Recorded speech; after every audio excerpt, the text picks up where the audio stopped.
Voy a tratar... Ah, ahora están grabando.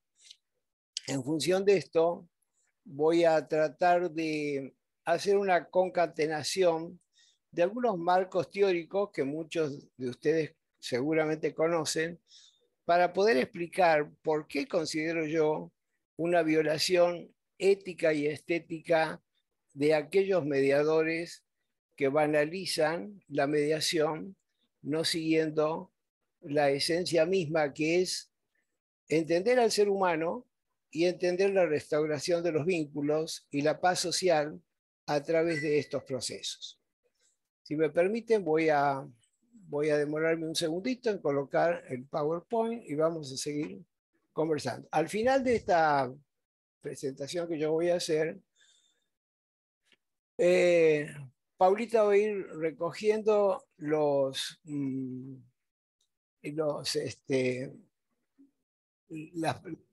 las preguntas que ustedes hagan a través del chat, y yo las voy a ir contestando sin perjuicio que por ahí también habilitamos una forma directa de vinculación. Déjenme que saque un poco las caritas que no me dejan ver. A ver cómo hago acá. Minimizo.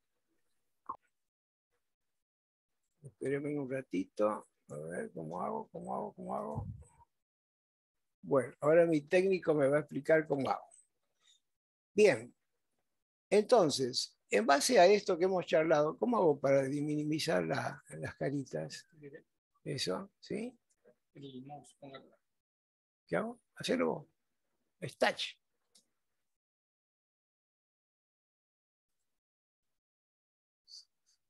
Si me perdonan un poquitito, una pequeña interferencia técnica. Ahí está, perfecto. Muy bien. Hemos dado en llamar a esto el rol del mediador en los conflictos vinculares. Después vamos a ver qué entendemos por conflictos vinculares.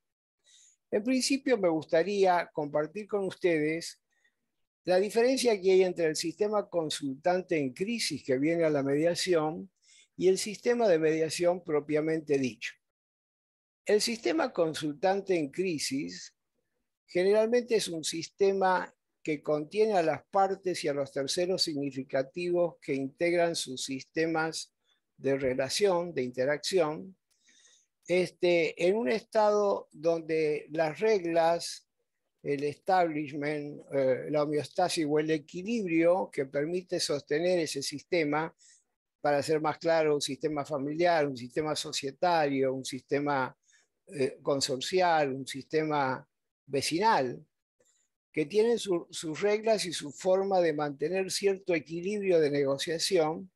Cuando llega al punto de la crisis, entra en una necesidad de cambio, de un cambio 2, diría Maturana, y entra en caos, en incertidumbre, en lucha por imponer cada uno sus posturas y en actitudes litigantes cuando traen a los abogados que a través de una cierta propuesta de certeza jurídica hacen, digamos, validan el punto de vista de cada uno de las partes, generando un proceso binario y confrontativo de la visión del conflicto.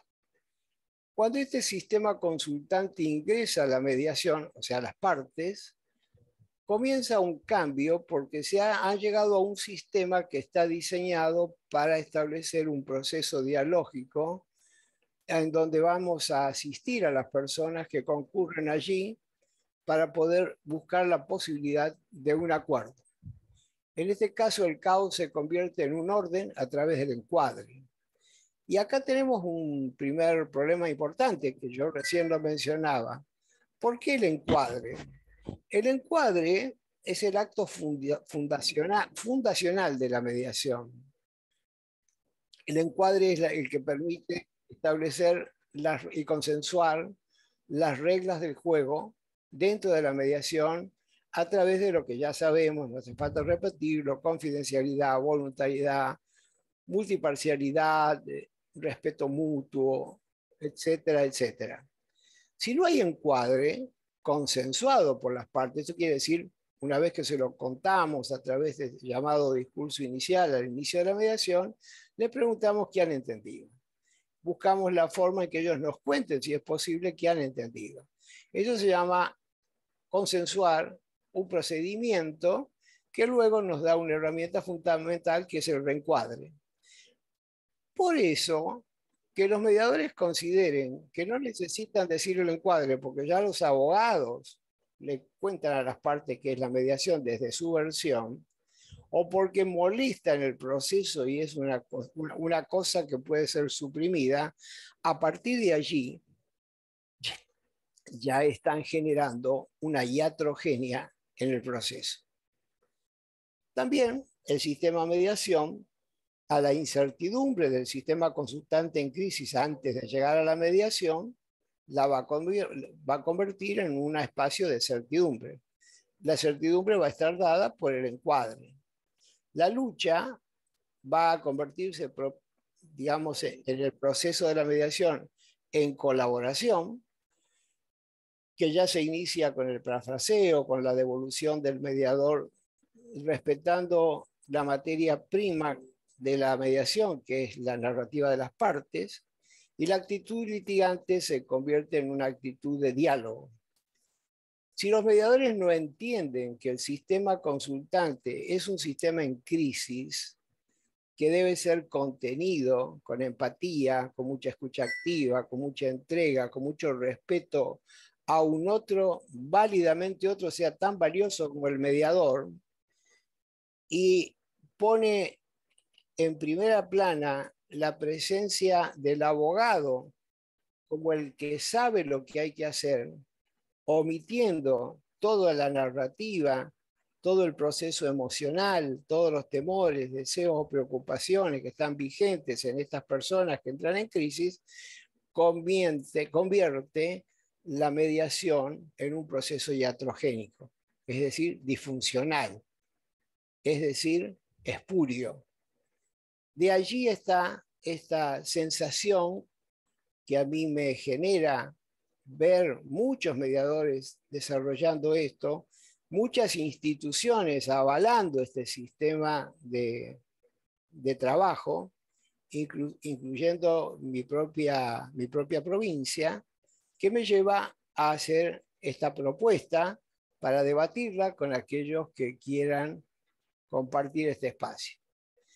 Para esto también es importante hablar de lo epistemológico, para no ser muy confuso con este término que tiene mucha tinta corrida en el marco de la filosofía. Vamos a tomar a epistemología como conocimiento del conflicto.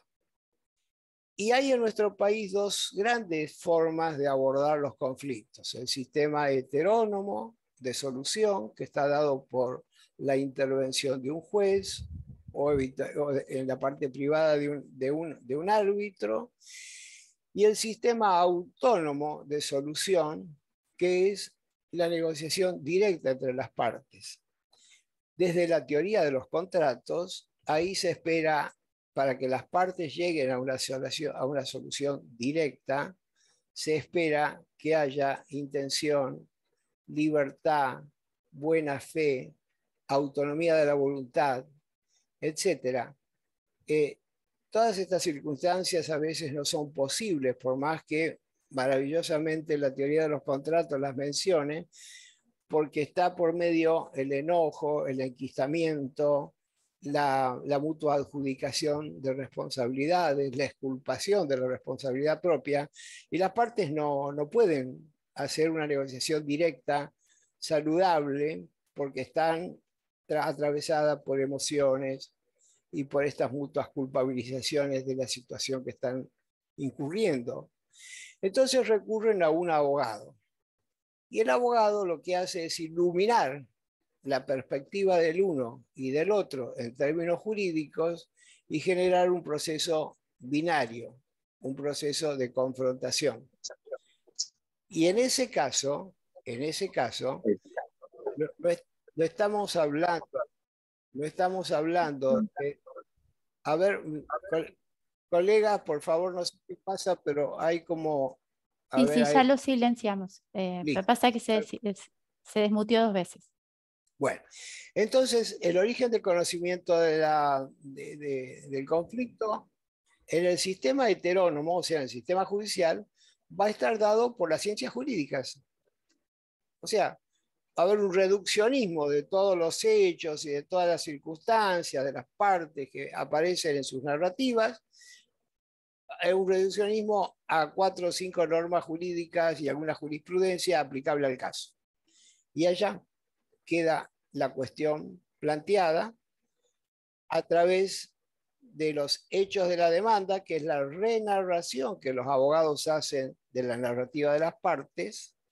Las partes son carátulas, el proceso es ritual, ríspido, sumamente complejo, se maneja exclusivamente por expertos en leyes. Las leyes apuntan al deber ser y los abogados son litigantes.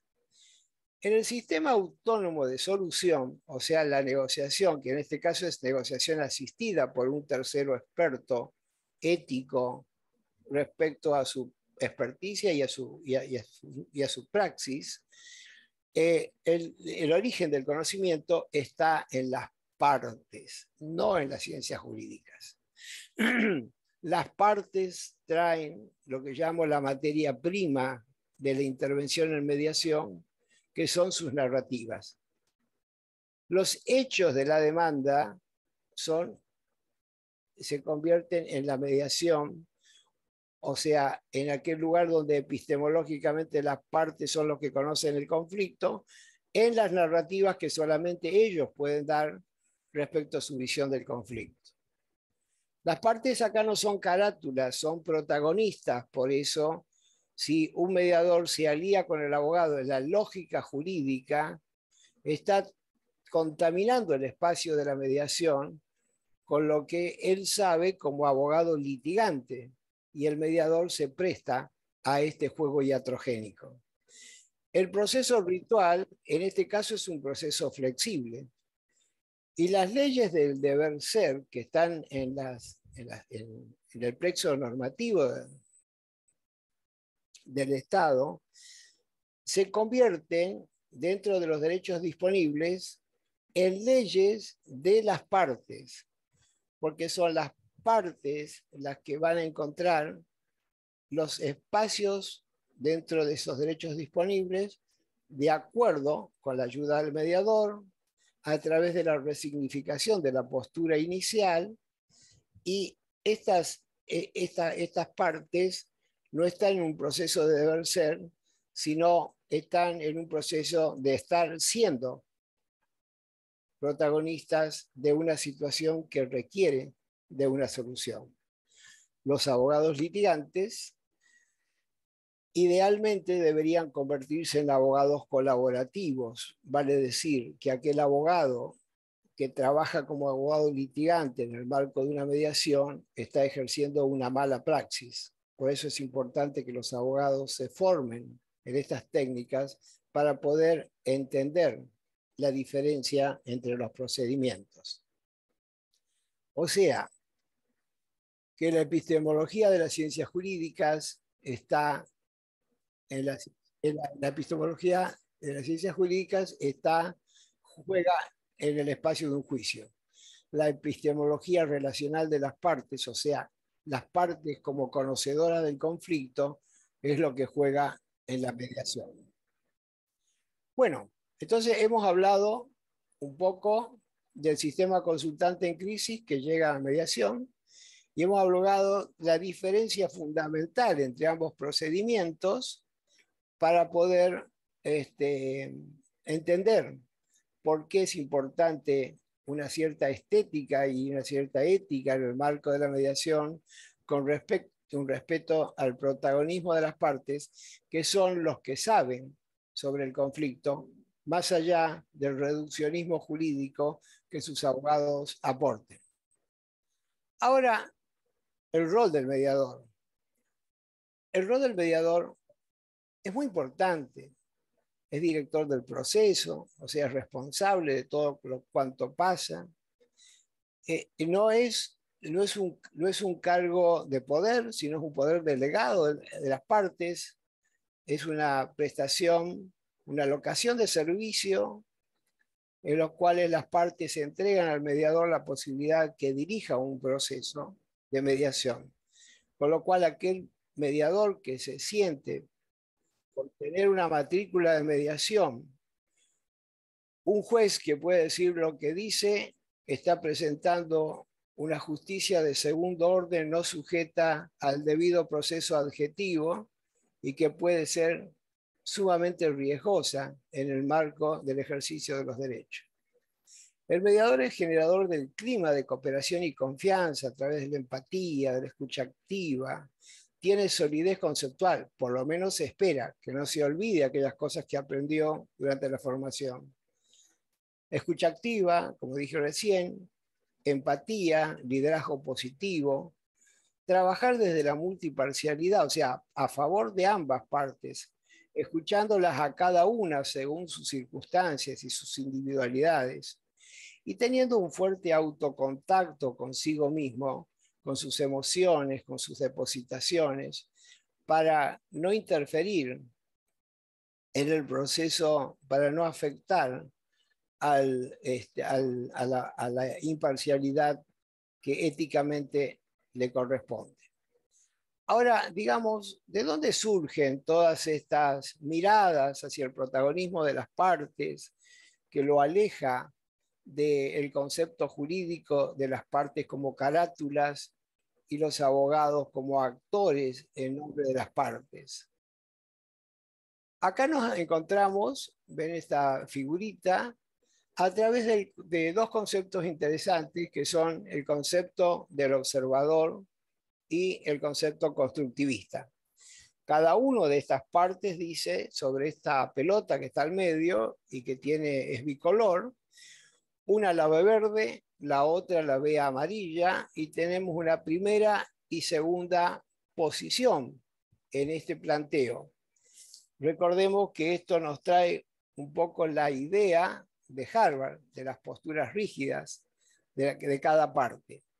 Esto es lo que las partes van a traer en su primera narrativa, en su primera exposición, llena de conceptos que consideran verdades y llena de, obviamente, verdades que nosotros entendemos que son subjetivas y llenas de emocionalidad importante que el mediador debe saber administrar. Entonces se va a desarrollar allí el concepto constructivista, que según von Glasefer se basa en dos presupuestos importantes. El primer presupuesto dice: la realidad existe en un mundo completamente estructurado e independiente al ser humano. Esto quiere decir que nosotros no podemos ser observadores de la realidad, porque la realidad es el mundo, y solamente Dios puede ser observador de la realidad. Los científicos a veces tienen esta pretensión al desarrollar sus investigaciones y sus leyes científicas, pero los científicos observan el mundo y forman parte del campo del observado. Por lo tanto, es imposible hablar de una realidad en el marco de las interacciones humanas. En tal caso, los sujetos lo que perciben es el resultado de su particular y única forma de construir una realidad subjetiva. Por ejemplo, la pelota es amarilla, la pelota es verde. Construyen esta realidad subjetiva y esta realidad subjetiva va a formar parte de lo que van a traer a la mediación. Mal puede el mediador considerar que uno o el otro tiene la razón, ya que ambos tienen razón porque ambos tienen una mirada válida, subjetiva sobre esta versión. Ya tratará el mediador de explorar estas verdades que, como dice Entelman, cuando habla del conflicto, son divergencias o disputas percibidas. Y en la medida que son percibidas desde esta observación subjetiva, pueden ser deconstruidas y generar una resignificación siguiendo el concepto de la teoría de la comunicación en el área semántica, una resignificación, o sea, un nuevo significado al significado otorgado positivamente. Obviamente, mis queridos colegas, esto no es posible si el mediador se alía con los abogados. Esto no es posible si el mediador no escucha a las partes. Esto no es posible si el mediador no tolera la explicación que cada parte da al conflicto, con la paciencia de saber que en reuniones privadas, a través de herramientas, puede trabajar un nuevo insight, una nueva forma de ver las cosas. ¿Sí? Si los mediadores nos descorremos, o sea, diríamos que lo que vamos a hacer los mediadores es conocer estos relatos y devolverlos en un parafraseo, legitimar a ambos relatos como válidos, para cada parte, obviamente, no como válidos objetivamente, situarlos en el contexto de la disputa y posteriormente ir construyendo una versión consensuada entre ambas partes que sea aceptada y legitimada, y si es posible se traduzca en un acuerdo como una cuestión de posibilidad y obviamente no de resultado.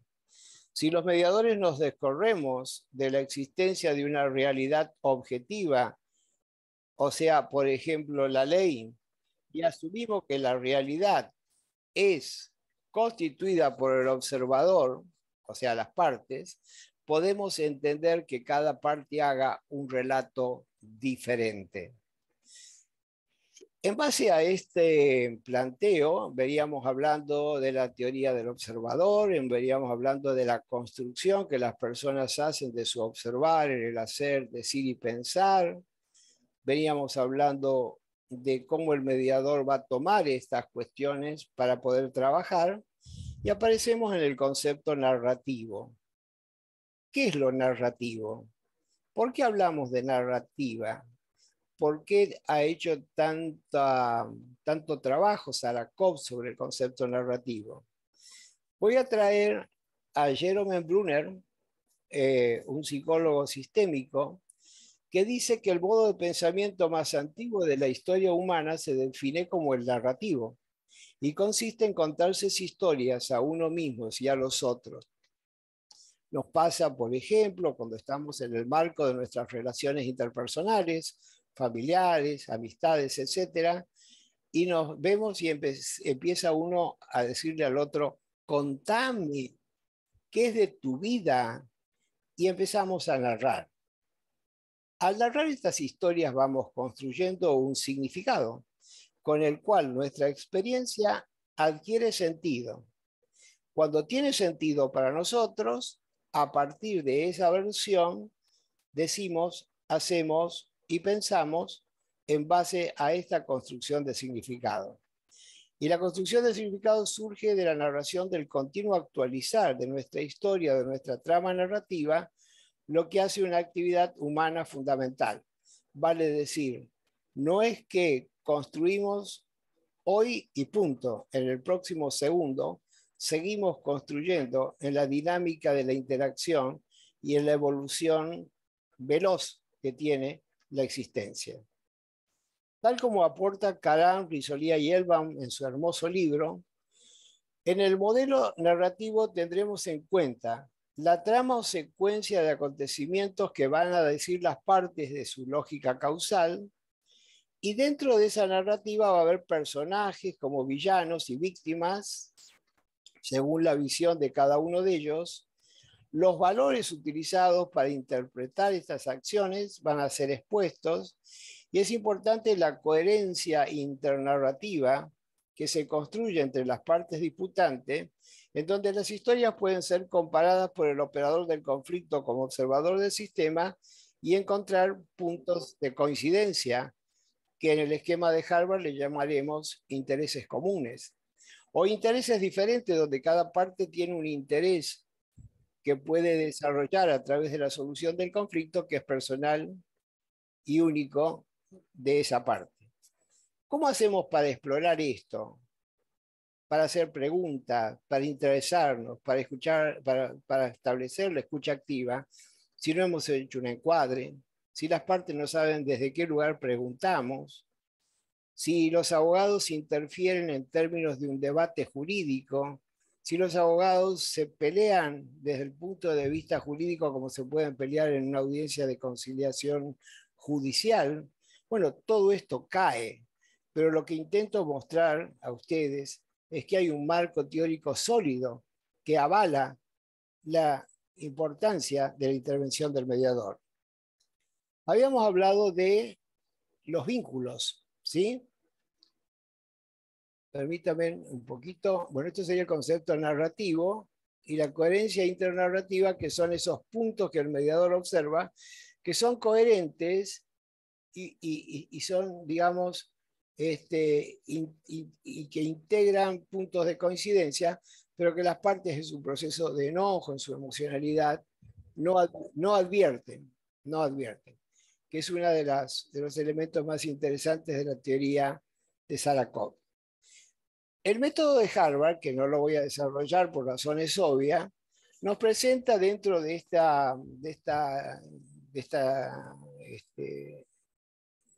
este camino que vamos organizando, de esta deriva que vamos organizando teórica, nos presenta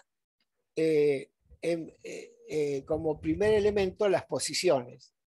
¿Qué van a ser las posiciones? Las construcciones que las personas hacen y que expresan en sus narrativas respecto a su punto de vista del conflicto. ¿Qué hay debajo de esto cuando se explora? Hay temores, deseos, preocupaciones, necesidades, proyectos, emociones. Esto no se debate en un juicio. ¿Cómo vamos a debatir en un juicio las emociones? ¿Cómo vamos a debatir en un juicio los temores, los deseos? En un juicio hemos cosificado y hemos llamado cosa demandada a la narrativa de las partes, que se constituye luego en cosa juzgada, o sea, en la cosificación definitiva de la narrativa de las partes y de las partes como sujetos convertidos en objeto de investigación.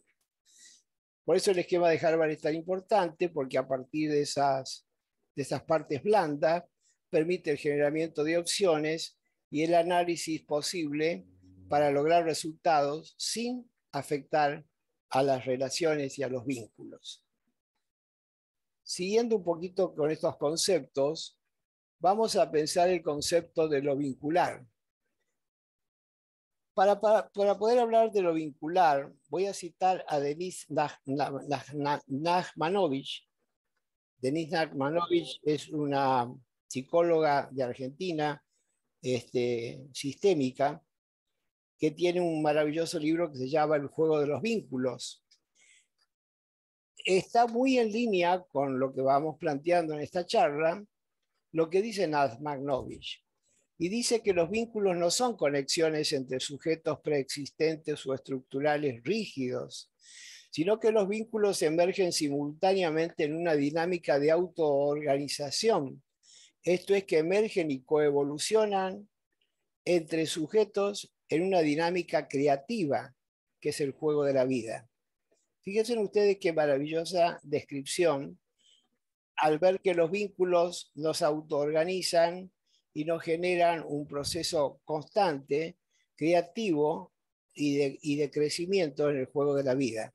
Pensémonos en materia de familia, en materias de empresas, en materias de avance individual y con el conjunto sobre determinadas experiencias de vida.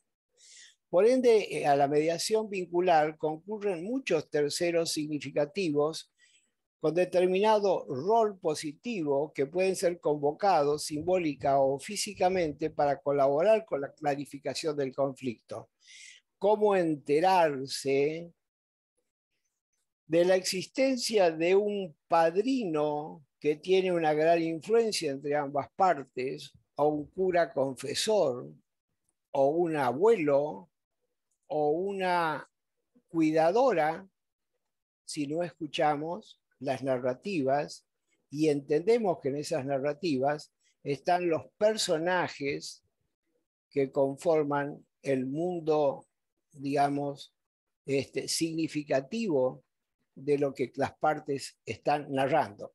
Obviamente, un mediador iatrogénico, esto no lo ve ni por casualidad, porque se ha quedado en la simplificación jurídica del análisis del conflicto. Cuando hablamos de la autoorganización, de la dinámica de autoorganización de los vínculos, aparece otro aspecto que es un insumo teórico, por lo menos desde mis formaciones, infaltable: la teoría de los sistemas. Mi profesor en la maestría de psicoterapia sistémica, el doctor Fernández Moya, expresa con mucha claridad que un sistema es una identidad autónoma dotada de cierta permanencia y constituida por sujetos interrelacionados que forman subsistemas estructurales y funcionales. Se transforma constantemente dentro de ciertos límites de estabilidad gracias a las negociaciones internas que le van dando un sentido adaptativo a las variaciones del entorno que este sistema tiene. Dicho de otra manera, en materia de familia, van a venir papá y mamá a la mediación. Papá y mamá, dentro del concepto sistémico y de esta autoorganización de los vínculos, van a ser los que han generado esa familia, los fundadores de esa familia, pero van a tener dos roles subsistémicos: el subsistema parental, o sea, de papás, y el subsistema de pareja. Cuando el subsistema de pareja se desvincula, toda la estructura familiar entra en caos, porque hay que empezar a revisar quién lleva a los chicos, quién tiene a los chicos, cómo se distribuyen los gastos, cómo se comparten los cuidados, cómo se trabaja con los niños frente a la frustración de ver que pierden una familia, cómo funcionan los amigos, cómo funciona la familia extensa. Todo esto llega de la mano de las narrativas de las partes que muestran sus entornos no solamente sistémicos, sino multisistémicos, porque a la vez forman parte del grupo de padres, del grupo de amigos, del grupo de trabajo, o sea, del sistema padres, sistema amigos, sistema trabajo, y todo eso viene, como dice Maturana, de la mano de la narrativa que traen las partes. Vuelvo a repetir, ¿cómo puede saber y escuchar todo esto alguien que se ha olvidado de las bases teóricas y filosóficas de la ciencia de la mediación y la reduce a la aplicación de una norma o de una salida que a él le parece que es la adecuada sin escuchar a las partes? En la teoría del sistema de Fernández Moya nos lleva al concepto de redes. Y para esto, nada mejor que Carlos Slutsky, el esposo de Sarakov, un muy anciano ya, mediador sistémico argentino, que dice que la frontera significativa de las partes no se limitan al sujeto y su grupo familiar, sino que incluyen a todos los vínculos interpersonales con quien el sujeto interactúa.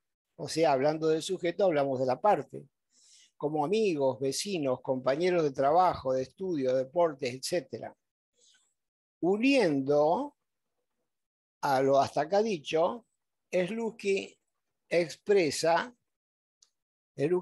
una narrativa es un sistema construido por actores o personajes o guión, incluyendo conversaciones y acciones y contextos que son escenarios ligados por la trama narrativa.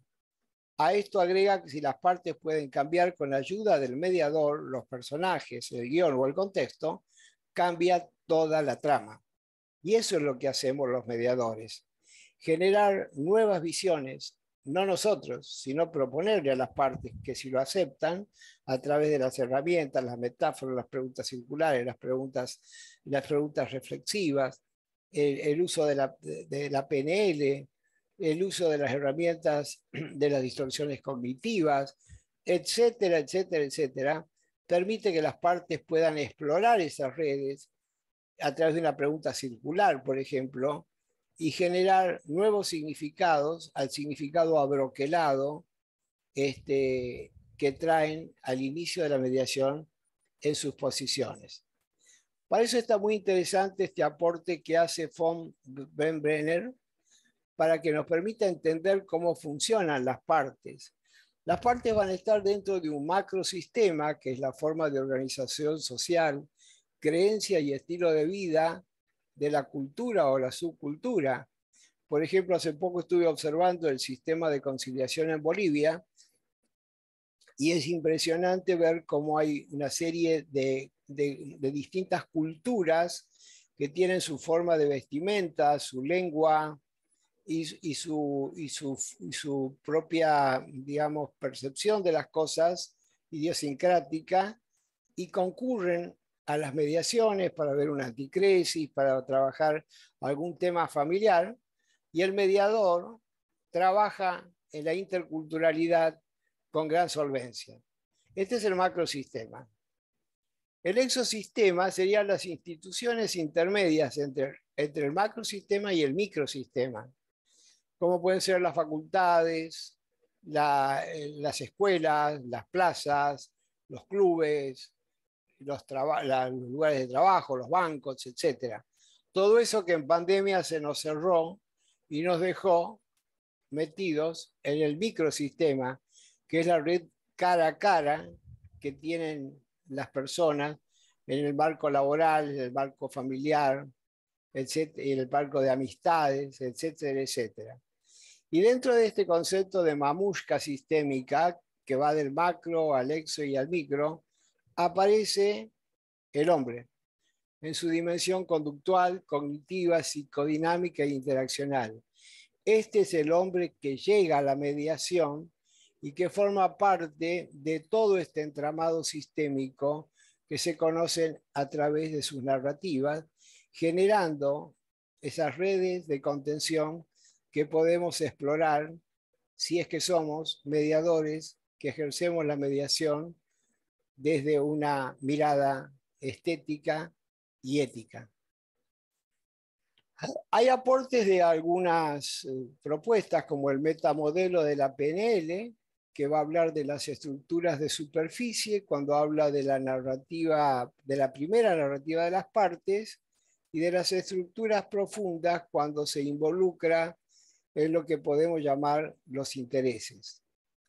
También hay un fuerte aporte, que no es el momento de desarrollarlo en profundidad, que son los conceptos de las distorsiones cognitivas de Albert Ellis y Aaron Bach, que son formas de defensa que las personas tienen en sus narrativas como formas de afrontar los acontecimientos adversos por los que están pasando.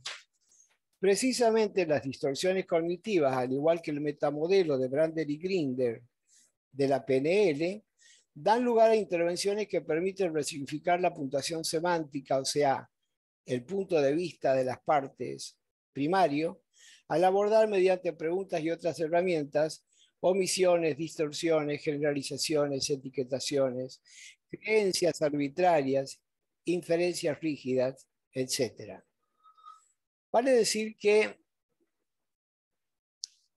podemos graficar y metaforizar lo que estamos hablando en esta figura. Por un lado está el expediente judicial de Laura contra Ramiro.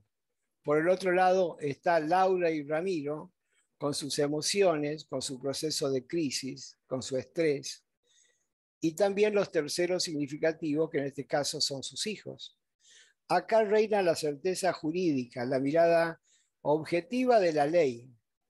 Acá reza la certeza conceptual basada en las miradas subjetivas y en la resignificación de esas miradas subjetivas para encontrar la única forma objetiva, que es el acuerdo de voluntades de las partes.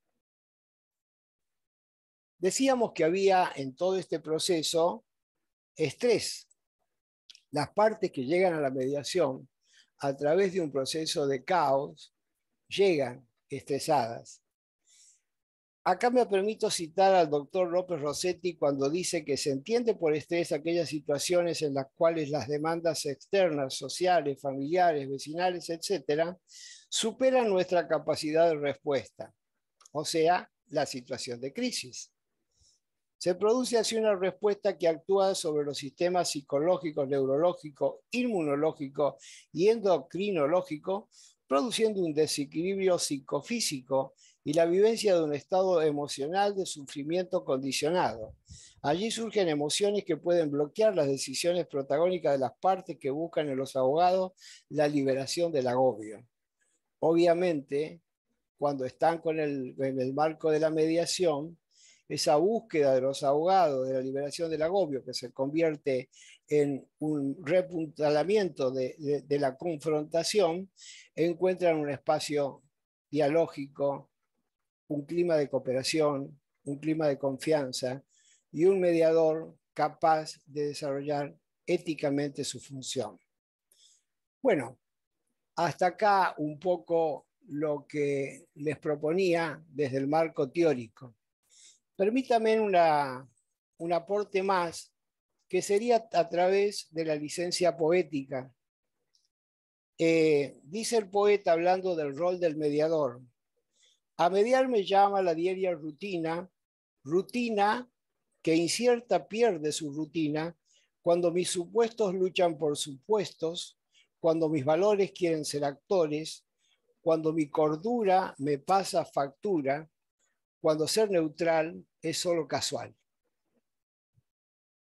Esto es con lo que el mediador lucha en el autocontacto consigo mismo para poder ser ético y para poder brindar un servicio en esta maravillosa función de la mediación.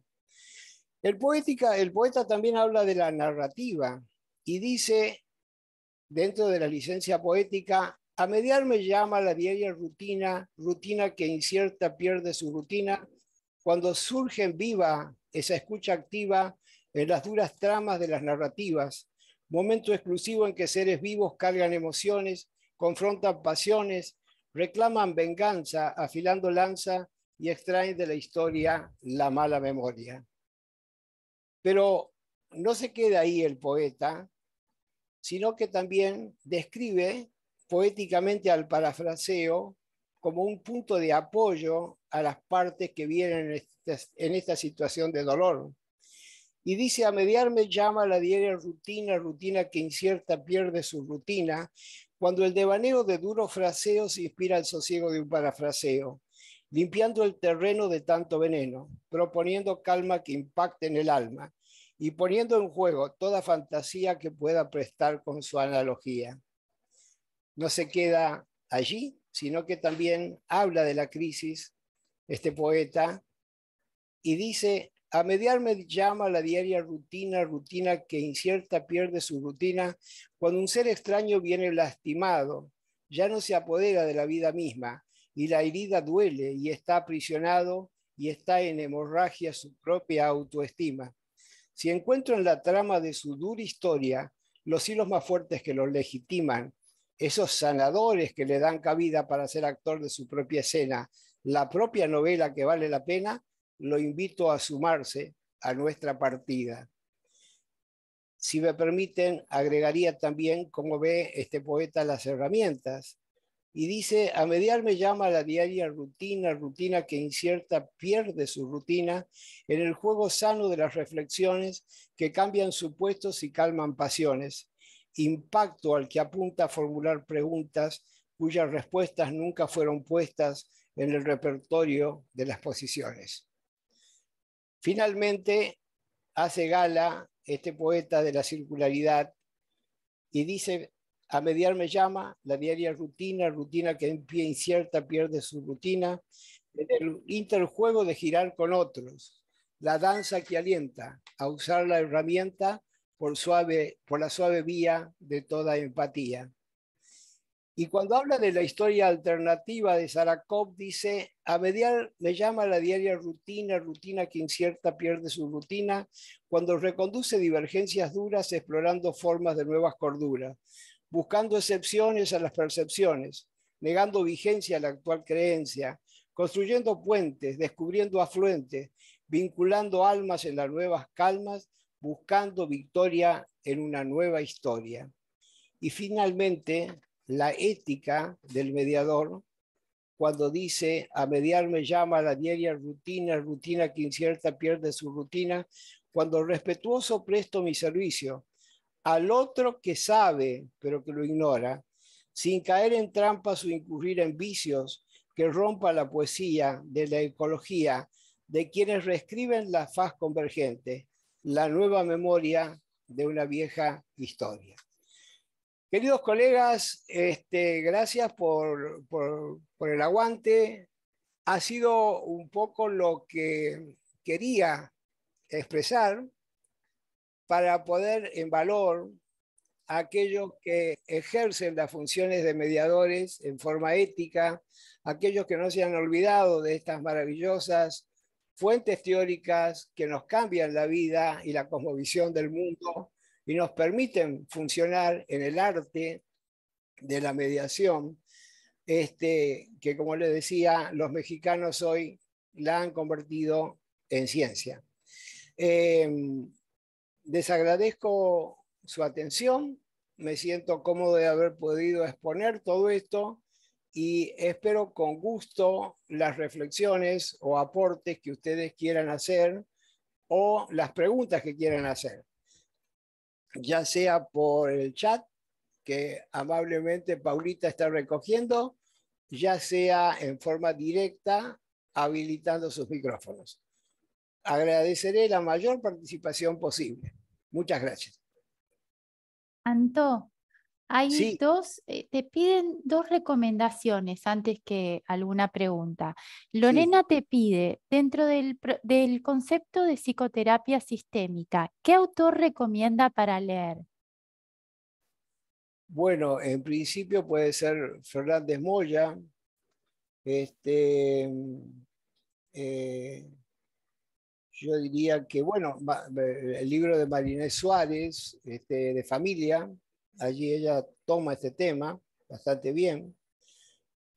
Pueden leer a Pacman, hay muchos autores, pero creo que lo más fácil para empezar, porque posiblemente tiene toda una explicación que es sencilla, pero a veces difícil de entender a través de la deriva conceptual. Empezar por leer a Marinés Suárez, ¿sí?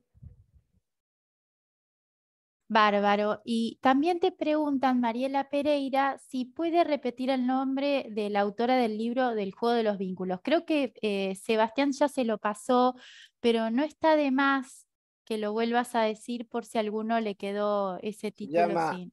Denis Nachmanovich. Denise Nachmanovich. En tal caso voy a ver si lo puedo escribir en el chat. A ver, ¿por dónde está el chat? Acá está. Acá voy a escribirlo. Es un libro sumamente recomendable. Denise Nachmanovich. Ahí quedó escrito Perfecto. en el chat. Bien, perfecto.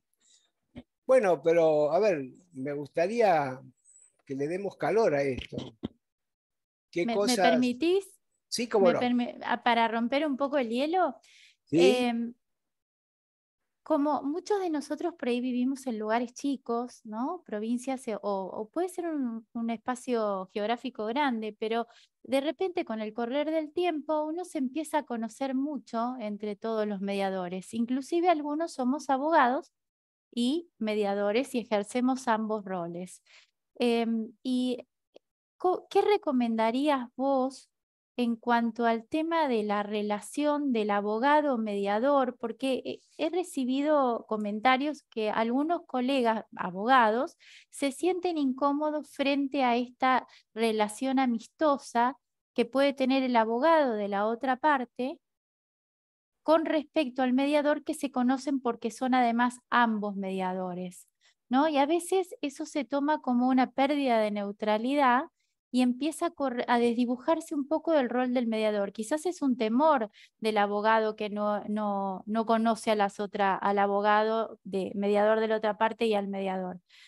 ¿Qué podrías recomendar vos para ese tipo de relaciones?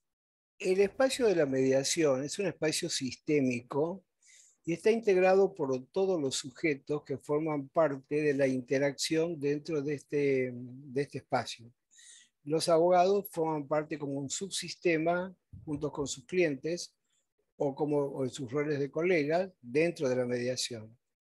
La mediación es un espacio donde se pone sobre la mesa todo lo que se guarda debajo de la alfombra. Por lo tanto, lo más aconsejable es que en el discurso inicial yo le diga, doctor Juan, nosotros con el doctor Raúl somos colegas y somos mediadores y tenemos una relación de conocimientos personal que de ninguna manera va a interferir en esta intervención. Si usted pensara que esto afecta a la imparcialidad en defensa de su cliente, le propongo que lo charlemos en forma privada y si su cliente piensa igual que usted, porque el cliente es el protagonista, entonces yo me voy a eximir de dar esta mediación y buscaremos otro mediador. Siempre dejando claro que en un espacio tan pequeño como La Pampa es posible que esta situación se vuelva a producir. Doctor, si a usted le parece, pasamos a privada. Entonces, allí queda clarificada la cosa y no queda flotando porque todo lo que no se dice se actúa y después produce efectos negativos. ¿Sí? Espectacular. Los animo a que hagan estas consultas porque las respuestas de Antonio son absolutamente prácticas. Les van a dar una mano, una herramienta más para poder resolver estas cuestiones. Antonio, vos hablaste de banalizar la mediación, ¿no? Y eso es una palabra muy fuerte, pero muy certera con respecto a lo que se está viviendo y se ve muchas veces. Vi en el chat varios colegas que compartían esta percepción tuya. Eh, ¿En qué momento crees, digamos, cuál es el interruptor? ¿Qué le pasa a un mediador que viene con un buen entrenamiento inclusive o que ha tenido un desempeño positivo durante muchos años y de repente vos empezás a ver, ¿no? Uno que circula por estos ambientes, que comienza a banalizar de alguna manera la mediación, ¿eh? No deja participar a las partes, se comunica más que nada con los abogados, hace como un nuevo trámite procesal. ¿Qué opinas Bien. de esto? Bueno, el tema es bastante amplio y a mí me apasiona.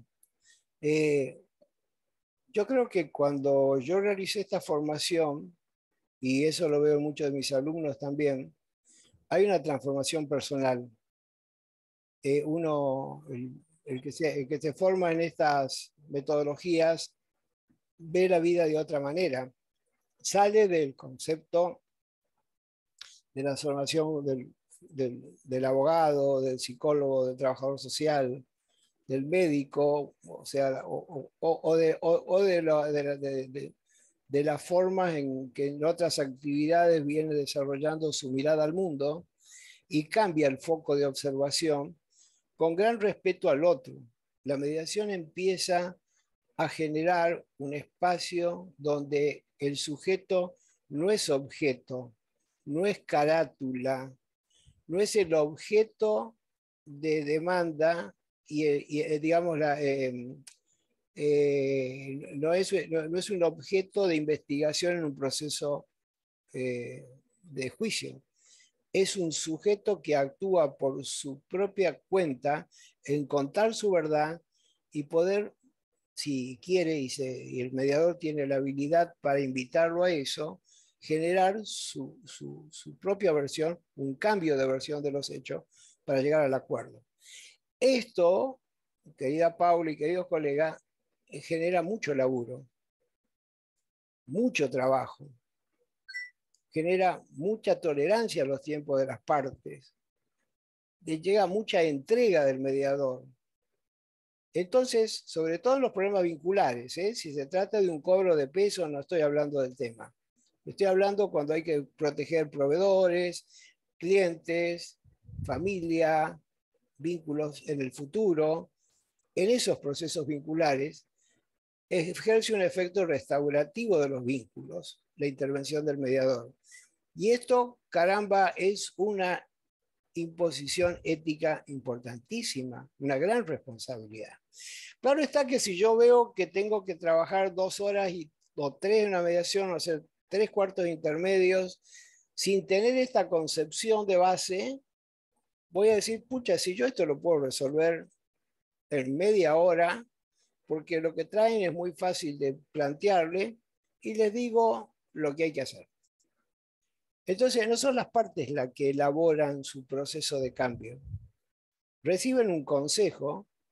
Si son personas humildes, si son personas que se entregan fácilmente, están acostumbrados a un proceso asistencialista donde un profesional dice lo que hay que hacer, aceptan esta situación y a los pocos momentos vuelven a sus propias construcciones de realidades porque no ha habido una apropiación de la decisión y vuelven a incumplir la mediación.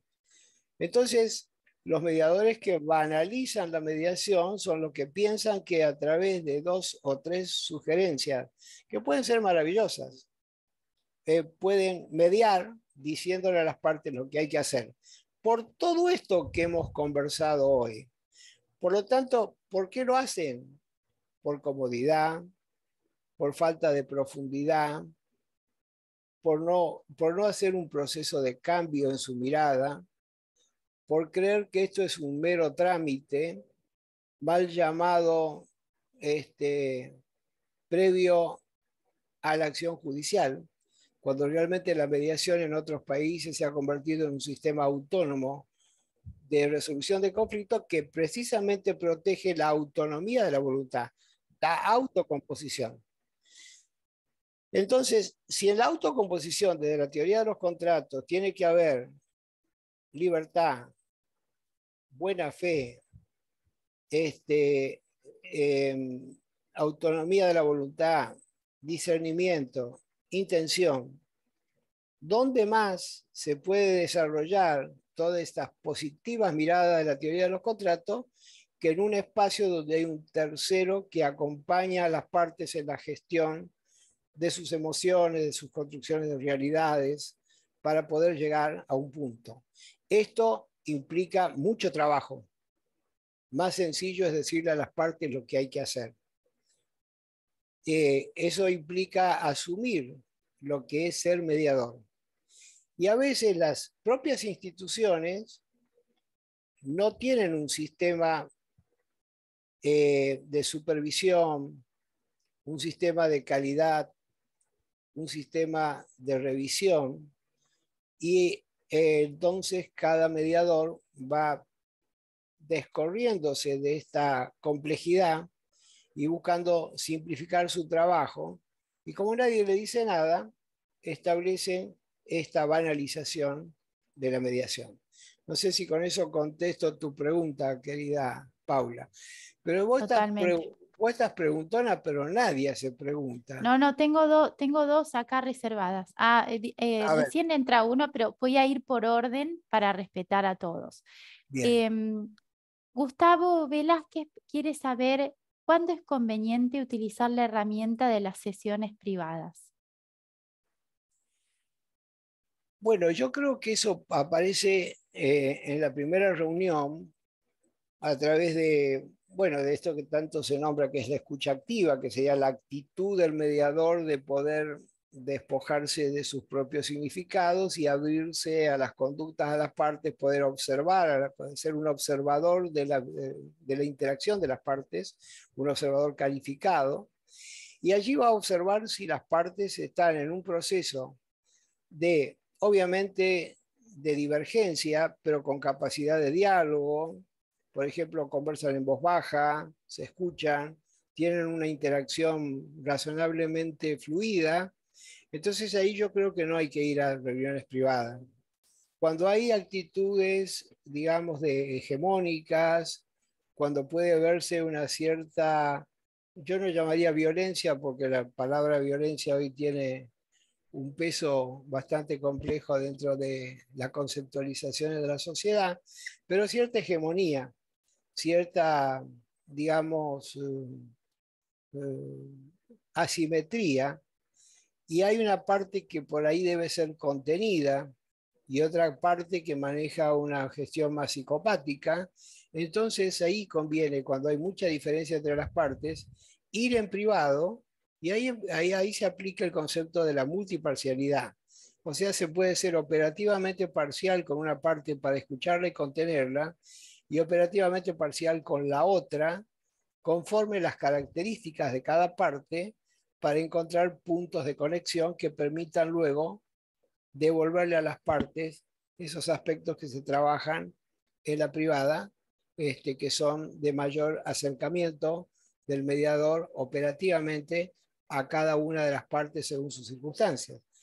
Entonces, volviendo, haciendo un resumen, cuando hay mucha asimetría entre las partes, cuando hay situaciones entre las partes complejas, conviene pasar a privada. Si las partes tienen una relativa forma de vincularse, no te digo maravillosa, pero con cierta habilidad para conversar, sin agresiones, etcétera, podemos seguir a privada. Ese sería a grosso modo, depende del caso por el caso, obviamente, ¿no? Bien, creo que está más que contestada la consulta. Gustavo también te pregunta en qué momento darle lugar a la narración de las partes y cuándo intervenir con las preguntas, por ejemplo, con preguntas circulares. Bueno, todo eso depende del caso por el caso. No podemos generalizar las intervenciones, porque todo eso va a ser construcciones de hipótesis del mediador conforme a lo que está escuchando, de lo que las partes traen. Pero para darle una respuesta diría que la narrativa de las partes obviamente se escucha al inicio de la mediación, cuando las partes cuentan su versión del conflicto. En ese caso el mediador escucha, devuelve, para eso está una herramienta que me ha servido mucho con mis hijos, con mi pareja, o sea que de uso múltiple, que es el parafraseo, que es devolverle al otro, decirle que yo te estoy escuchando. Y lo que estoy escuchando es esto. ¿Estás de acuerdo? Cuando las partes están de acuerdo, el mediador ha bajado la virulencia de la explicación, ha generado un lenguaje neutral. Las partes están de acuerdo, y cuando están de acuerdo con ese planteo del mediador, con esa devolución, perdón, del mediador, entonces hay un consenso de cuál es la demanda de la parte entre el mediador y la parte, y la otra parte escucha una versión diferente a la que escuchaba fuera de la mediación, sin agresiones, legitimando quizás la presencia del otro. Entonces ahí se escuchan las narrativas. Una vez que escuchamos las narrativas de una y de la otra parte, comenzaremos a desplegar nuestra estrategia y nuestras hipótesis de intervención. Y las preguntas circulares, precisamente cuando hablamos de las redes, cuando hicimos el análisis de las redes que se constituyen a través de la narrativa dentro de los sistemas, ahí es interesante hacer preguntas circulares. Por ejemplo, supongamos, me ha pasado mucho, confesores espirituales de una familia religiosa que tienen mucho peso, el padre Pedro, y al padre Pedro podemos hacer dos cosas. En algunos pueblos chiquitos yo lo invitaba a venir a la mediación, y venía. Y en otros lugares que no era posible, yo le preguntaba, le hacía una pregunta circular: ¿qué piensas que diría el padre Pedro? Entonces el padre Pedro viene simbólicamente con su arenga, con su mirada, a tomar parte de la mediación a través de lo que piensa la parte que piensa o dice el padre Pedro, ¿sí? Las preguntas circulares son preguntas que vienen de las terapias sistémicas, especialmente de las experiencias de Virginia Satir en Milán, y son preguntas poderosas, así las llaman también a veces en el marco del coach.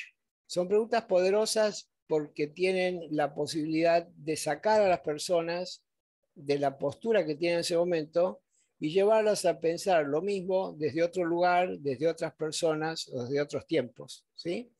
Por eso son herramientas que deben aplicarse y que evidentemente dentro de la banalización de la mediación, como no tienen norte y no saben cómo lo están desarrollando al acto y no hay encuadre, bueno, obviamente la pregunta circular, el uso de las metáforas, la inversión de roles, son cosas que se vieron ahí con el loco de Tula en la formación, pero yo, ¿para qué la voy a aplicar si no sirven para nada? ¿Sí? Eso es banalizar la mediación. Ahí había una colega, Raisa Hunt, que está pidiendo la palabra, me parece. Raisa, habilita el micrófono, te escuchamos. Yo no vi a nadie, Anto, ¿eh? Yo tengo Pero, acá delante mío, una manito y dice Raisa Hunt. pero esto es que levantes la mano y vos debés tener el cursor arriba de la manito. A ver, corre el cursor. No, este es una manito esta, ¿eh? Sí, sí, pero raise a hand es que alguien levante la mano. Ah, hand, mano, raise. Ah, perdón, disculpame.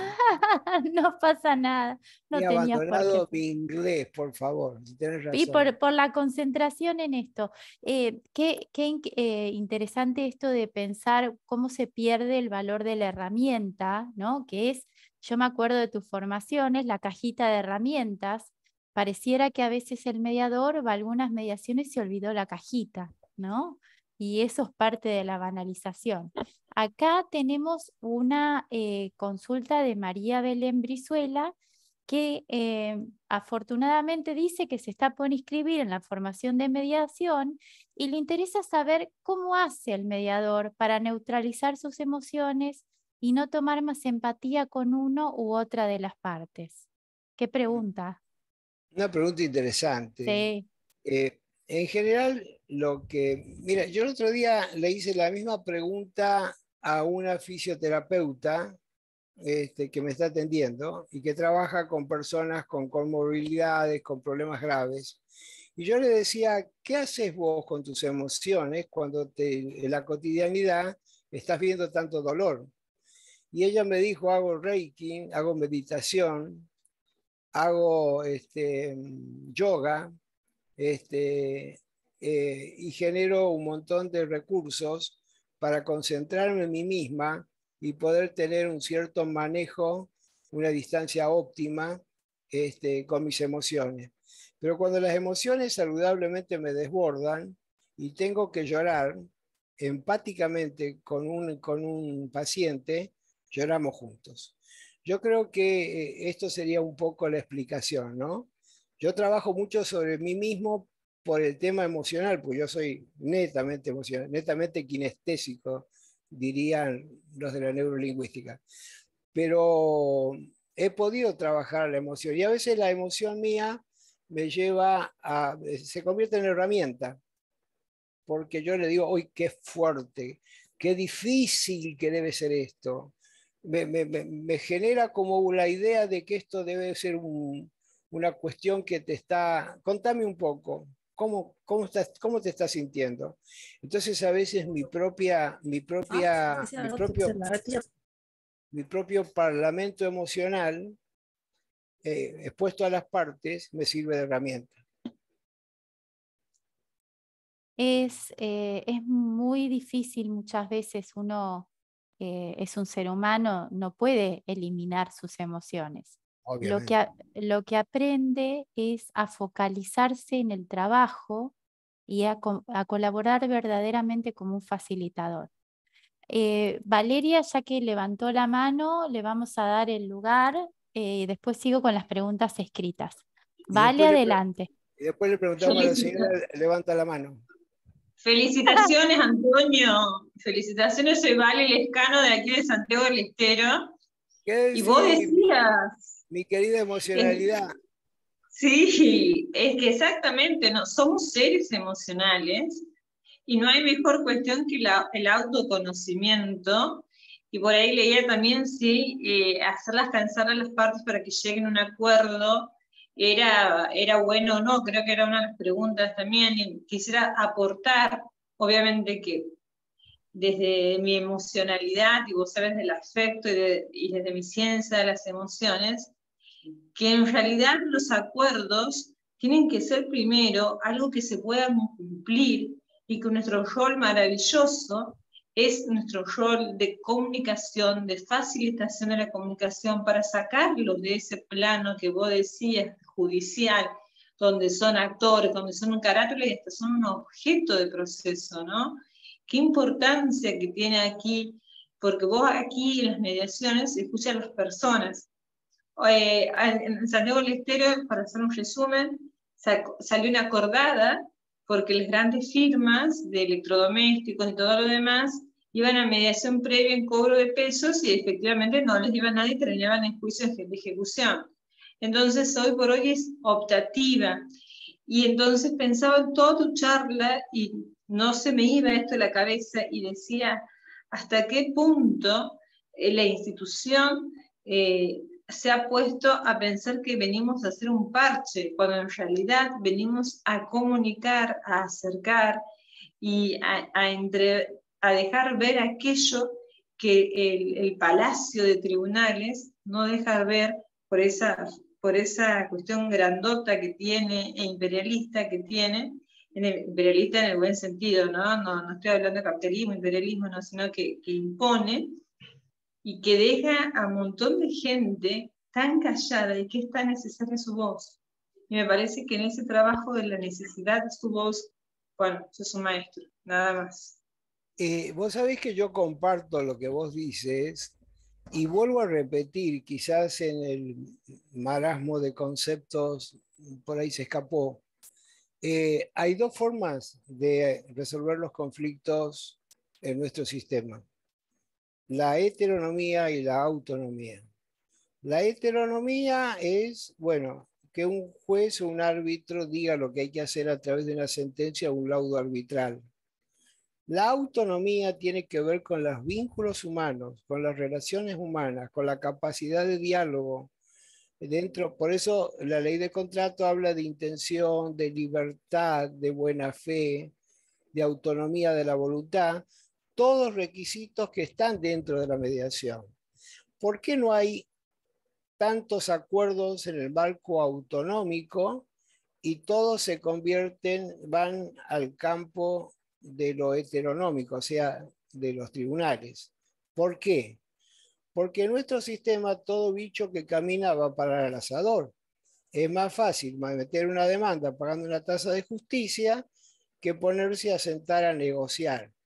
Porque los abogados no están preparados para negociar, están preparados para confrontar.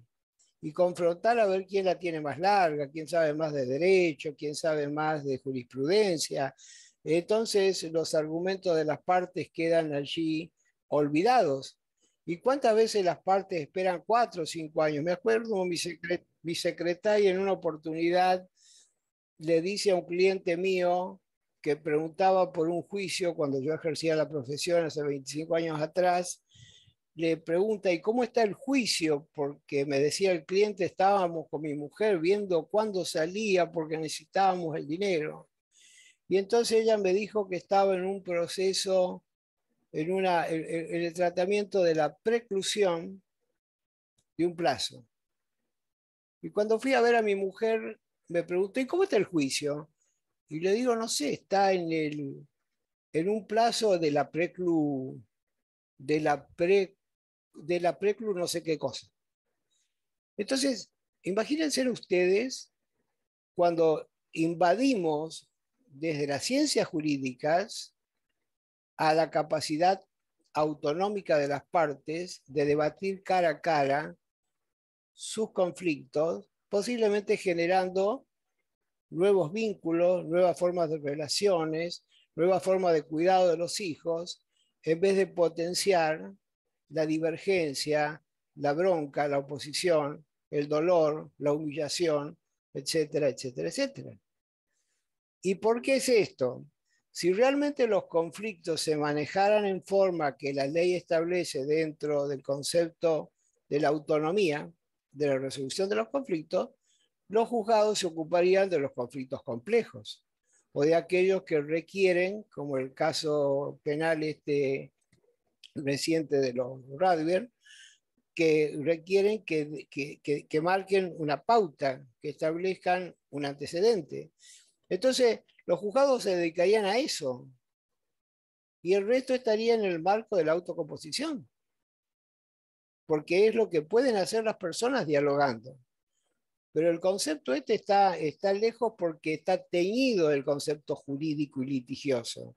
En nuestra provincia, en Mendoza, han establecido conciliadores civiles como etapa prejudicial, pero no se les exige formación en resolución de conflictos.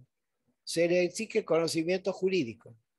O sea, van a hacer una conciliación trabajando con la autonomía de la voluntad de las partes sin saber estas herramientas. Esto es lo que tiñe al país completo, de punta a punta, con algunas fabulosas excepciones de algunos lugares donde hay al frente de las instituciones, digamos, que manejan de las autoridades de aplicación, personas con gran formación, para nombrar, por ejemplo, una, el Neuquén, Alicia Vitale, ¿no? Cuando están personas que saben sobre esto, se pueden aplicar todas estas cosas. Cuando esto se hace desde la faz política y desde la mirada netamente jurídica, con gran predominio de la Corte en las intervenciones, bajando los tiempos de la mediación, estableciendo pautas en que se convierte en un rito y no en la profundidad que tienen, también transversalmente la política y la justicia minimizan y banalizan el concepto de la mediación, que la han visto siempre como un método alternativo y no de autonomía de la voluntad. No sé si fui claro. Ya me emocioné también, ¿qué tanto, Javi? Está bien, porque las cosas justamente hay que decirlas con emoción para que se puedan transmitir, ¿no? Con fortaleza.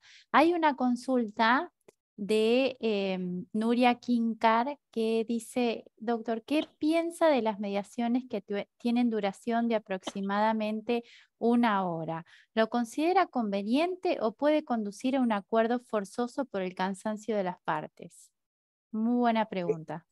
Totalmente, o sea, no considero conveniente limitar a 1 hora. Una mediación se puede hacer, digamos, para decirlo, no me gusta generalizar, pero en un promedio, y son 25 años de experiencia la que estoy planteando y muchos miles de mediaciones, en 2 horas y media.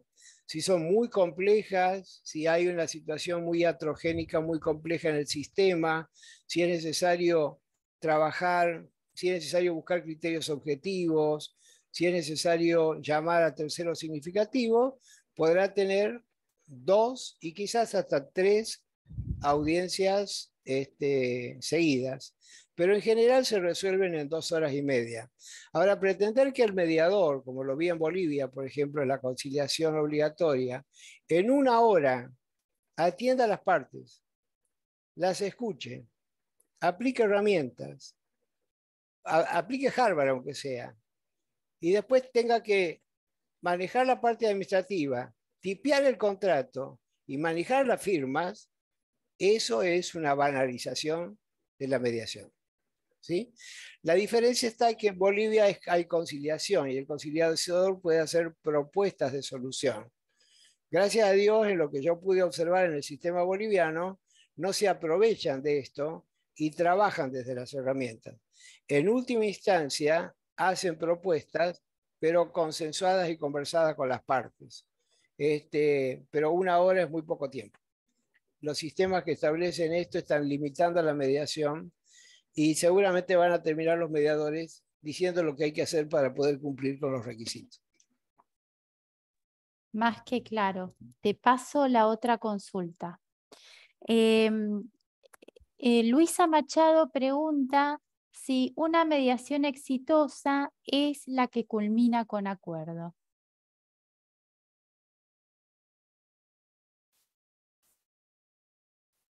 Anto, estás muteado.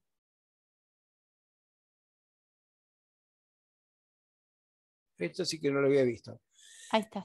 Una mediación exitosa es la que culmina con un consenso entre las partes, un acuerdo entre las partes, desde lo emocional y desde lo material respecto a esto, y que las partes consideran que no necesitan ponerla por escrito. Como me decía un mediado hace mucho tiempo, lo que yo digo como padre, lo cumplo como padre y no necesito escribirlo. Y el mediador no tiene por qué dudar de esto. El pensamiento jurídico piensa en incumplimiento y ejecución. Yo pienso en las personas que son capaces de restablecer sus vínculos y establecer nuevas formas de ver las cosas. Si las partes llegan a esto y el mediador observa que realmente es así, entonces las mediaciones terminan con un acuerdo no escrito, las partes se dan la mano y salen a la vida sabiendo que han podido encontrar un punto de inflexión en lo que antes era una contradicción, ¿sí? No necesariamente tiene que estar por escrito. Hay sistemas que establecen esto por escrito. Entonces yo lo que hacía cuando era mediador para cumplir con esta normativa era decir que presentada fulano y sutano han resuelto que han podido conversar, que han podido llegar a acuerdos y que terminan la mediación con un acuerdo verbal. Yo hacía el acuerdo estaba, pero no decía nada, porque las partes no querían acuerdo. Yo creo que quizás las más exitosas mediaciones son aquellas que se obtiene esto que estoy comentando ahora. Excelente. Acá hay una pregunta que seguramente te va a abrir alguna otra reflexión. Leticia pregunta si se pueden ¿Leticia tomar... cuánto? No, me figura Leticia Ah, bien. solamente. Leticia, Se, sí.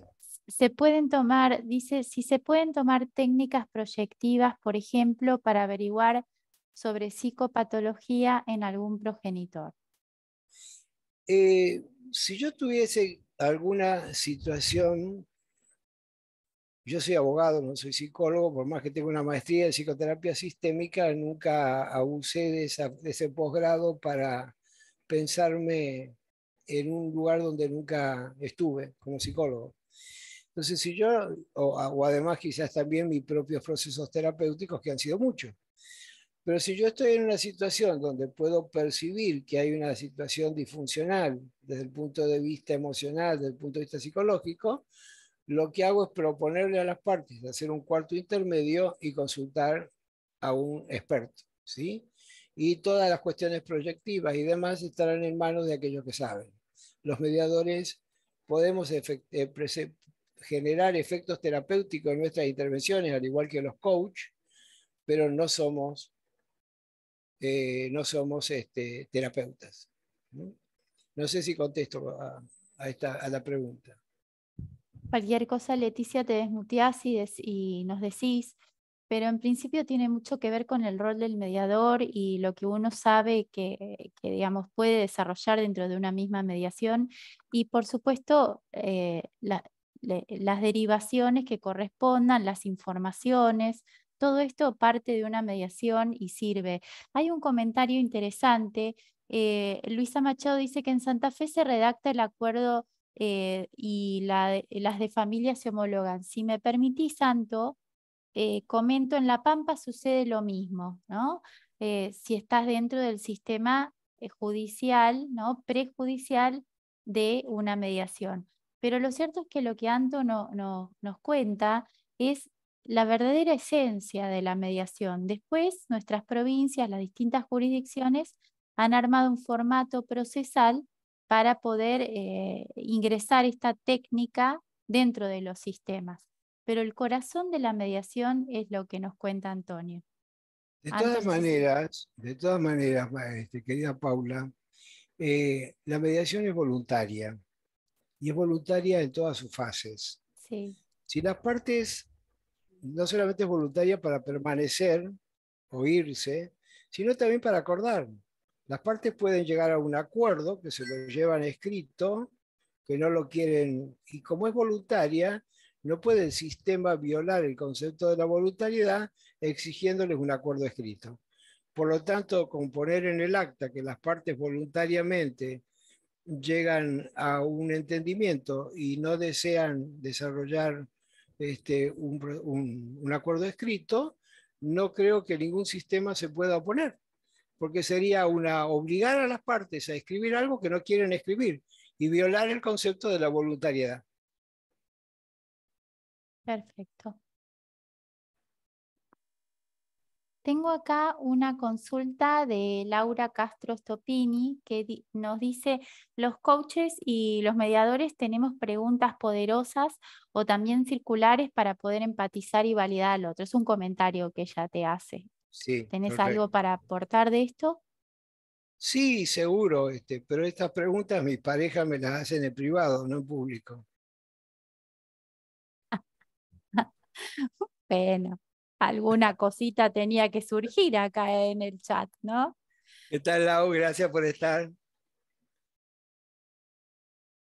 Bueno, Fue un comentario de que no fue una pregunta, fue un comentario. Claro, un comentario. De que se sí, no, puede, de que con las preguntas circulares, tanto con las preguntas poderosas, se puede empatizar y se puede validar a la otra persona, ponerse en el lugar.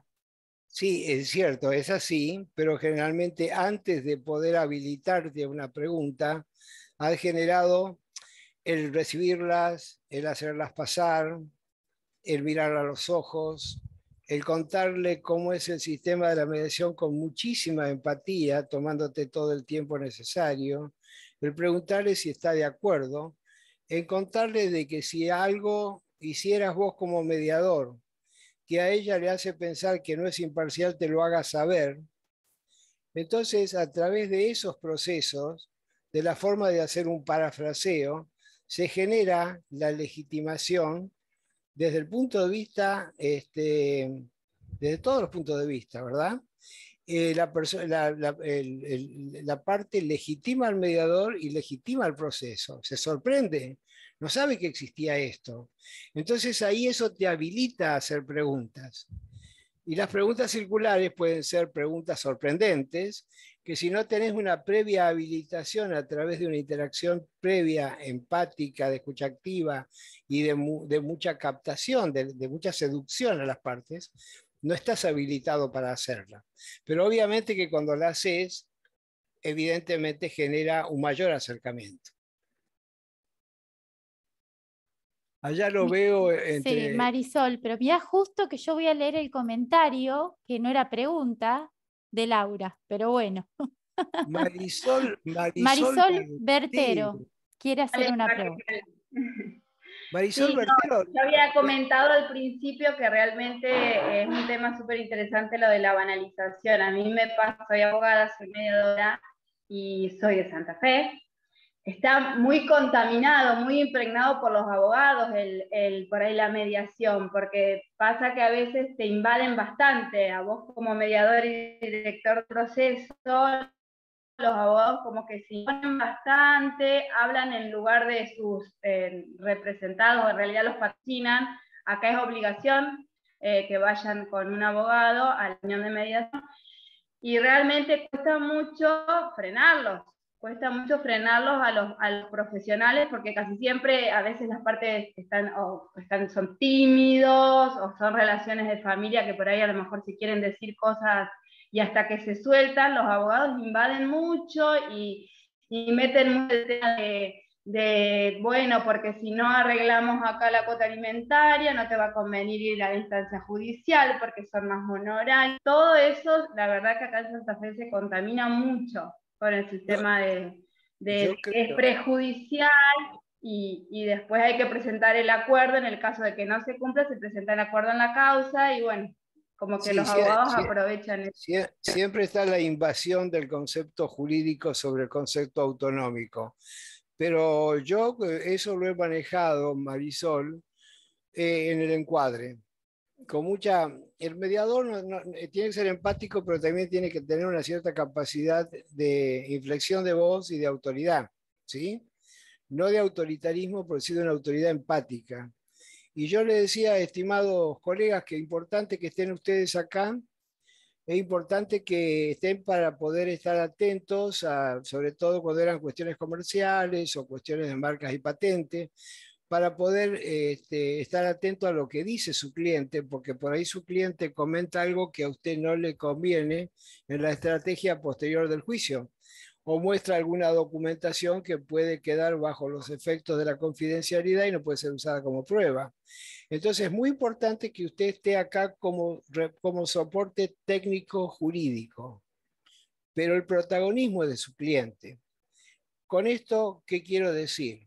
En la mediación no hay debate entre abogado y abogado a ver cuál es la ley aplicable y cuál es la jurisprudencia, porque eso pertenece a otro ámbito. Si lo quieren charlar, hacemos una privada con los abogados y lo charlamos. En la mediación, las partes son las que cuentan lo que sienten, lo que piensan, lo que temen, y los abogados son el soporte técnico jurídico para el consentimiento informado o para asesorar en algunos aspectos. Si en algún momento usted quisiera asesorar a su parte, no hace falta que lo haga en voz alta generando un debate, sino generamos una privada. Pero recuerde, doctor, usted es el soporte técnico jurídico y tiene una función distinta al litigio, donde tiene un protagonismo mucho más claro porque es un ambiente donde hay tecnicismo que aplicar. Acá no hay tecnicismo, acá hay una relación humana donde las partes cuentan sus temores, deseos y preocupaciones. Así que, ¿usted está de acuerdo, doctor? Bueno, si está de acuerdo, bien. Si no está de acuerdo, bueno, doctor, como esta es la mediación y yo no puedo hacer una mediación que esté fuera de estos cánones, yo me retiro de esta mediación y le pido que pida otro mediador. Cuando hay límites en el 80%, los abogados se quedan en el borde. En una oportunidad, esto lo cuento siempre en los cursos, una parte me dice, por presencia de un abogado muy fuerte, muy conocido en el ambiente, doctor, yo quisiera que mi abogado hable por mí. Entonces le dije, bueno, doctor, cuente. Y el abogado, supongamos, dice, bueno, mi clienta tiene los elementos probatorios suficientes para incoar la demanda con costas a cargo de la contraparte, de manera tal que creemos que va a tener andamiento tal cosa y tal otra. Bueno, entonces yo la miro a la señora, una señora humilde, sencilla, y le digo, señora Berta, lo que usted dice es que tiene los elementos suficientes para incoar una demanda con costas a la contraparte y obtención de una sentencia favorable a su parte, ¿sí? ¿Está de acuerdo? La señora Berta me miraba como si le estuviera hablando en inglés, ¿no? Entonces le pregunté, ¿usted quiere agregar algo más? Sí, yo quiero ver a mi hijo y quiero esto y quiero el otro. Y de esa manera, con cierto uso de las herramientas, pude evadir al abogado. O sea, el abogado tiene que ser invitado porque es importante que esté, pero en una función que le corresponde en el marco de la mediación, que es distinta al marco del litigio. Ahora, la fuerza y la capacidad para imponer esto o proponerlo bajo advertencia de no mediar, depende de las habilidades de cada mediador. A mí me salían bien. Y me salieron bien en España, hija, que son bastante complicados los abogados. ¿Qué quieres tú que te diga? No tenemos duda de que salió bien. Anto, quedan 10 minutos para las 20, que es la finalización de la charla, pero no sé si hay alguien más que quiere hacer alguna pregunta o Anto hacer alguna reflexión y un cierre final, lo que te parezca. Me gustaría mucho que siguiera preguntando quiénes concurrieron, porque eso enriquece un poco. Yo ya hablé bastante, demasiado más de lo que me interesaba. ¿Qué dice doña Mabel Aguirre? Ahí está Alejandra levantando la mano. Ahí está Alejandra. Se salvaste, Mabel Aguirre. Alejandra, te escucho. Sí, hola, buenas tardes. Un gusto verlo, doctor. Realmente excelente charla. Yo quería saber su opinión respecto a los casos de violencia doméstica. Todos sabemos que si hay una situación violenta, no se realizan las mediaciones, sí está exceptuado. Ahora pongo un ejemplo y quiero saber puntualmente su opinión. Supongamos que hay un caso de violencia y la mamá o el papá necesita determinar urgente una cuota alimentaria. ¿Usted cree que es posible trabajar el caso con audiencias privadas o directamente no? Gracias. Hay un sistema, bueno, en principio muchas normas prohíben cualquier tipo de intervención mediatoria existiendo violencia, un expediente de violencia en trámite, porque generalmente están toda la amplia doctrina de las cuestiones de género, que no hace falta mencionar. De todas maneras, no siempre la violencia está previamente tratada y a veces se explota o se advierte dentro de la mediación. El mediador tiene que tener, mediador de familia, estoy diciendo, tiene que tener claro los indicadores de violencia, ¿sí? Porque puede ser que advierta a través de la interacción de las partes que existe un violento. El violento, cuando aparece en la mediación, o sea, cuando no ha habido denuncias y aparece en la mediación, se va a notar rápidamente porque va a tener una actitud seductora de monopolización de la conversación, tratando de que la otra parte no hable, tratando de establecer, si es un hombre, una alianza de género, y la parte va a estar más sumisa, más callada, con la mirada baja, y en una situación como digamos, como de complementariedad inferior. En ese caso, el mediador rápidamente va a una privada y hace preguntas claves, como por ejemplo, contame un poquito, cómo era la relación. Como no va a contar, la víctima no cuenta fácilmente su situación de victimización, le empezamos a preguntar, ¿y cómo era la organización familiar? ¿Quién hacía las compras? ¿Qué trabajo tenés vos? ¿Cómo es tu vida social? ¿Cómo salís con tus amigas? ¿Quién maneja los fondos? ¿Has podido elegir una carrera? Bueno, estas son preguntas que si son contestadas en forma negativa, ya establecen lo que se llaman indicadores de violencia. En esos casos, el mediador, si la parte cuenta, como me ha pasado a mí, situaciones de altísimo riesgo, el mediador se convierte en un operador en violencia y debe denunciar el tema y cortar la mediación. Si la situación es de una cierta hegemonía del machista, pero no ha llegado a situaciones digamos, explícitas, hacer una denuncia de violencia puede ser riesgoso porque podemos estar equivocándonos. Pero en ese caso aplico lo que aplicó Fisher en los acuerdos de Camp David, que es el sistema del texto único. En el sistema del texto único, el mediador habla con una parte, habla con la otra en diferentes lugares y diferentes tiempos, y el mediador hace una propuesta de solución que es un borrador. Luego lo pone a consideración de una parte y después de la otra, sin que se vean. Las partes hacen objeciones a ese borrador y el mediador presenta un segundo borrador. Y así va mejorando el borrador hasta que se convierte en algo que ambas partes aceptan. Con la cuestión del texto único no hay interacción, no hay reuniones en el mismo tiempo y lugar, y es el mediador el que construye el acuerdo basado en los intereses de las partes como una especie, digamos, de un arbitraje ad hoc, si se quiere. Esta herramienta es de gran utilidad en muchos contextos de violencia. Bueno, muchas gracias, clarísimo, muchas gracias. Bueno, muy bien. Yo les agradezco mucho el haber compartido. Yo creo que esto ha sido catársico para mí, necesitaba decirlo y lo pude decir. y espero que de alguna manera sirva para generar reflexiones, comentarios y demás. Ahora les dejo acá en el chat, les dejo mi correo, por si Anto, acaso. tenemos una pregunta más de Lorena, ¿eh? Sí, con todo gusto. Ahí la veo levantando la mano. Te Sí, escuchamos, Lorena. adelante, Lorena, desmuteate nomás. Hola, un gusto a todos.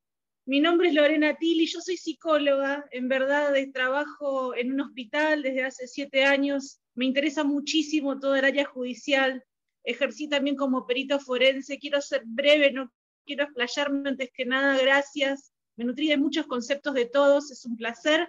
Simplemente quiero preguntar acerca, y me llama mucho la atención, este tema de las preguntas circulares o estos significantes de alto impacto, como para generar ciertos efectos en los actores.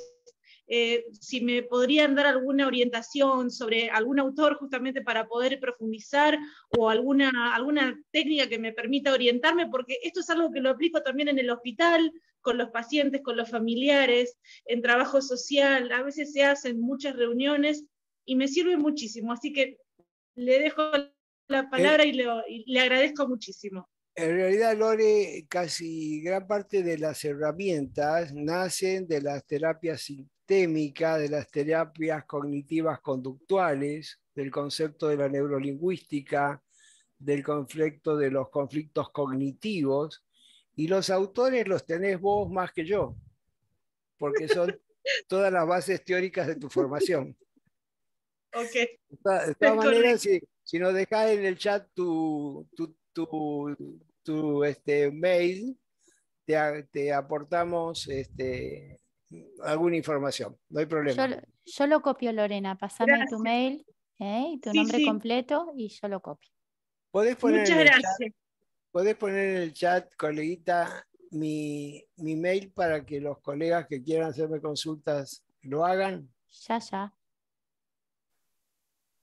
Te lo digo porque no, así como invitaba a la señora levante la mano, no encuentro el chat. Bueno, mis queridos colegas, ha sido un gustazo compartir este momento con ustedes, con mi amigo Seba Varela, que está en medio de las palmeras allá, en las palmeras de San Juan, que son medio raras, pero bueno. Y les mando un gran abrazo. Acá tienen mi mail, le está poniendo le está poniendo Paula, perdón. Y bueno, nos estaremos encontrando en alguna otra oportunidad. Pone el correíto, así. Ahí les pasé el contacto de la página de redes y el correo tuyo personal no lo tengo a mano. Es antochoya@gmail.com. No lo escribo porque no encuentro el chat para escribirlo.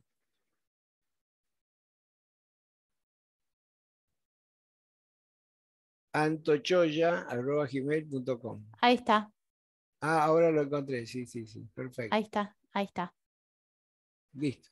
Ahí lo tienen. Pero copien también la página de redes porque es muy interesante, porque hay sugerencias de documentación y algunos Y puntos video, interesantes. Y y videos, algunos videos de mediación también. muy interesantes. Bueno, muchas gracias a todos. Una palabrita, Y cómo no se va. gracias, muy bueno el espacio, como siempre enriquecedor haber compartido con todos y todas, e invitarlos, que lo puse por el chat, que tenemos en redes alternativas la especialización en la formación de familia, que tiene muchas herramientas de todo lo que hemos hablado en este conversatorio tan hermoso que hemos tenido en la tarde, y que en muchas jurisdicciones es requisito de admisibilidad para inscribirse a los fueros de la mediación prejudicial obligatoria, la especialización. Desde redes tenemos ese formato virtual que se puede consultar en la página, que era importante que lo habían dicho por ahí, para quienes ya tienen la formación básica. Muchas gracias. Bien. Te saludo y te envidio en el Caribe conversándonos estas cosas, mi querido Seba. Te mando un abrazo.